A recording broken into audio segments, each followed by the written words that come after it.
Demon slayer one of the most famous anime पिछले साल का। क्या मतलब, इसे खत्म अभी 6 दिन ही हुए हैं, बट अभी भी ये एंड नहीं हुआ है। हाँ मतलब इसकी मांगा तो एंड हो चुकी है, बट इसके फेमस होने का रियल रीजन यानी इसका एनिमेशन और एनिमे अभी तक खत्म नहीं हुआ है। और पिछले साल के इसकी सक्सेस को देखते हुए ये लोग आगे का माल मसाला हमें मूवीज में ही दिखाएंगे और ये मूवीज कुछ इन सालों में आएगी। तो बढ़ते हैं अपने मेन टॉपिक की तरफ। इसी डीमन स्लेयर में से 12 किज़की को उठाऊं और उनको भिड़वाऊं अपने काम blooded powerful and aura farmer सासुके उचिहा से। तो कौन किसकी मारेगा, चलिए देखते हैं। लेकिन स्टार्ट करने से पहले वो जो नीचे सफेद कलर का बटन दिख रहा है, हम मेरे को भी वो कुछ गलत चीज ही लगती है, लेकिन वो गलत चीज नहीं है, तुम उसे अभी कभी दबा दो। तो चलिए शुरू करते हैं बिना किसी बकलोली के। तो सबसे पहले हम सासुके को भिड़वाएंगे जब से वीकेस्ट अपर मून, जो कि इन दोनों का रिप्लेसमेंट है। ये चमन चूतिया, इसको अपनी इन दोनों के निपटने के बाद अपर मून बनाया गया था। मेरा इसको ये कहने का पीछे का रीजन तुम्हें ही पता होगा। और क्या सोच के मजाक ने से डीमन बनाया यार। हम माना तुम्हारे सामने ये जानवर खड़ा है, जानवर को देख के तेरी सबकी फटी मेरे को छोड़ के। और एक फन फैक्ट बताऊं, मैं जब डीमन स्लेयर नहीं देखा था यानी पिछले ही साल, मैं इसका फैन था। पता नहीं किस भड़वे ने इसकी एडिट बनाई थी, उस एडिट को देख के मैं इतना इम्प्रेस हो गया कि मैं इसको मेन कैरेक्टर समझने लग गया था। तो बढ़ते हैं टॉपिक की तरफ। तो बात करें इसके पावर लेवल की, तो इस चमन के पास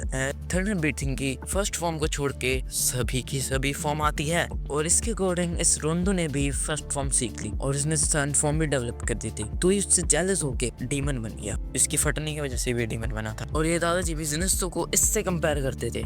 इसको सारी फॉर्म आने के बाद भी रूड रहता था और किसी से, और अपना लौंडा ज़ेनित्सु हर फॉर्म को सीखता था। हाँ क्या मतलब, वो ठरकी भी था। एंड ऑल्सो RIP दादाजी। बाकी बात करें सासुके की पावर की, तो जो सासुके के पास पावर है वो उसको यूज करके शायद इसको टक्कर दे दे। मैं सासुके की पावर की बात कर रहा हूँ, उसकी भीख में मिले पावर की नहीं। अगर हम उसको भी इंक्लूड करेंगे तो सासुके की बस बाएं हाथ का खेल है, फिर उसके बाद दाएं हाथ में है। अगर हम भीख में मिली पावर को हटा देते हैं तो फॉर्चुनेटली सासुके निपट जाएगा। उसकी भीख में मिली पावर है अमातरस रेनेगान। सुसानो तो उसका खुद का ही है, क्योंकि उसी ने मांगी शारिंगान एक्टिवेट करा था। बट इंटरनल मांगी शारिंगान वो भी इसने ताची का प्लांट करा है। इसके पास खुद का कुछ भी नहीं है। हाँ, नारुतो को सेटिस्फाई करने के लिए वो चीज था। और बात करें इन पावर की एबिलिटीज की, वो रेनेगान से कहीं भी टेलीपोर्ट कर सकता है, कहीं पे भी, पास्ट फ्यूचर इवन प्रेजेंट में टेलीपोर्टेशन भी कर सकता है वो। और हाँ, इंटरनल मांग शारिंगान से यामातरस और सुसाने जैसे एबिलिटीज को ज्यादा देर तक यूज कर सकता है और ये अंधा भी नहीं होगा। बात करें इससे स्किल्स की, तो इसके पास है लाइटनिंग और फायर चाकना नेचर, जिससे फायरवॉल जुत्सु और चिदोरी जैसे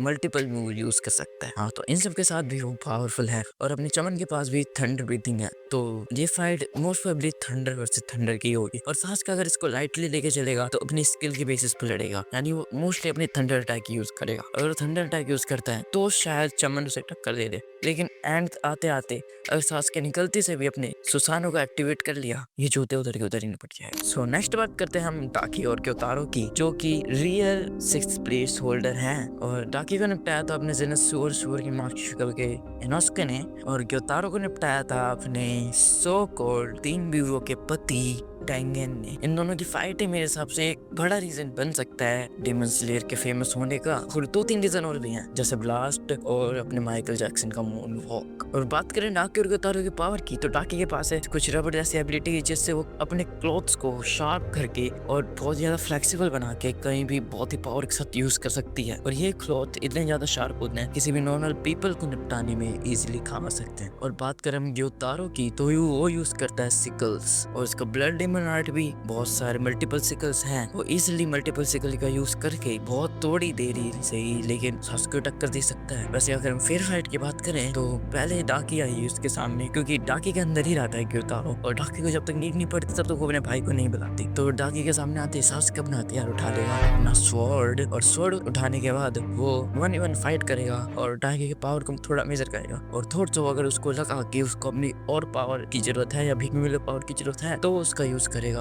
अदरवाइज अकॉर्डिंग टू मी डाकी को अपनी स्किल बेसिस पे भी हरा सकता है। वो ज्यादा ज्यादा बस यूज कर सकती है ये शार्प फ्लेक्सिबल क्लो, जिसको सासुके आसानी से अपने शारिंगान से ट्रैक कर और अपनी स्पीड और चिदोरी जैसे पावरफुल मूव का यूज करके इजीली निपटा सकता है। उसके अंदर जाएगा ग्योतारो, और यहाँ पे फाइट हो जाएगी थोड़ी इंटरेस्टिंग। ग्योतारो और टाकी दोनों का सर जब तक एक साथ नहीं कटता तब तक ये दोनों नहीं हार सकते। तो ये फाइट हो जाएगी 2 वर्सेस 1 की, और यहाँ पे सास्के यूज करेगा अपना सुसानो, और सुसानो को देख के ही टाकी और ग्योतारो एक साथ काम करने लगेंगे।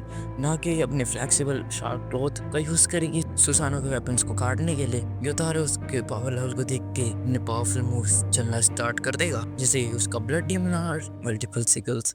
और यहाँ पे सुसानो को थोड़ी दिक्कत हो सकती है क्योंकि उसके ब्लड डेमन आर्ट में वो इजीली चाक्रा को भी खा सकता है, लेकिन सास के पास अभी भी है इंटरनल मांग शारिंगन अमतरस जैसी पावरफुल एबिलिटी। अमतरस से वो इजीली डाके क्लोथ को तो ठिकाने लगा देगा, लेकिन बात रही ग्योतारो की तो वो ज्यादातर स्पीड और सिकल का यूज करेगा। तो सास्के भी यहाँ पे अपनी सेलिब्रेटेशन और अपनी चोदोरे जैसे पावरफुल टेक्निक्स का यूज करके वो इजीली ग्योतारो को भी पेल देगा, लेकिन अगर सेम टाइम पेलने की बात हुई तो इजीली साइक्लोन जुत्सु भी यूज करके पेल सकते हैं उन दोनों को, no big deal for him. तो बढ़ते अपने नेक्स्ट कैरेक्टर की तरफ जो कि है ग्योको, जिसको हम जलपराई बोल सकते हैं, हाँ, क्योंकि इसको पानी से बहुत ज्यादा लगाव होता है। और इसके पास्ट में जाके अगर हम इसे देखें तो इसने अपने पेरेंट्स की डेथ पे अपने पेरेंट्स के रोने के बजाय उनकी बॉडी में ज्यादा इंटरेस्ट लिया था, और ये मछलियों के बोन्स भी इकट्ठा करता था, इसलिए लोग इसको पागल भी समझते थे, सम काइंड ऑफ साइको। क्योंकि बचपन में ऐसे किसी बच्चे ने सिर्फ साइको बोल दिया होगा, पागल जैसी चीजें बोल दी होगी, तो इसने उस बच्चे को भी पेल दिया था, और फिर वापस आके उनके पेरेंट्स ने इसको पेल दिया, और फिर ये मिला मुजान से,